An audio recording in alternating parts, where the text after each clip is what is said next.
ধলেশ্বর ৮ নম্বর এলাকায় রান্না করার সময় হঠাৎ গ্যাস সিলিন্ডারের নিচের অংশ ফেটে আগুন ধরে যায় বলে অভিযোগ। মুহূর্তের মধ্যে আগুন ঘরের বিভিন্ন অংশে ছড়িয়ে পড়ে এবং আসবাবপত্র পুড়ে ক্ষতিগ্রস্ত হয়। আগুন দেখে দৌড়ে ঘর থেকে বেরিয়ে যান রান্নায় ব্যস্ত থাকা মহিলা।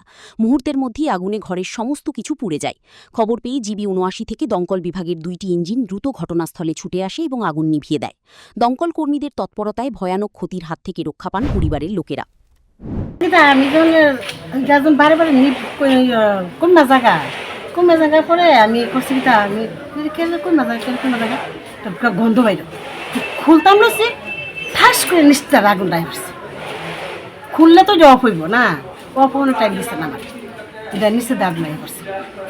তুই এরপরে তো লাগে গেল গা চিল্লা চিল্লা খুললে তো নিব্দ না, তো আমি খুলতে আসছিলাম। কি করতেছিলেন আপনারা? আমি ডাইল বসাছিলাম। বাড়ির এক মহিলা জানান পরপর মোট ২টি সিলিন্ডার বিস্ফোরিত হয়। ঘটনায় এলাকায় আতঙ্কের পরিবেশ সৃষ্টি হয়। ধারণা করা হচ্ছে গ্যাস সিলিন্ডার অনেক পুরনো হওয়ায় লিকেজ হয়ে এই বিস্ফোরণ এবং অগ্নিকাণ্ড ঘটে।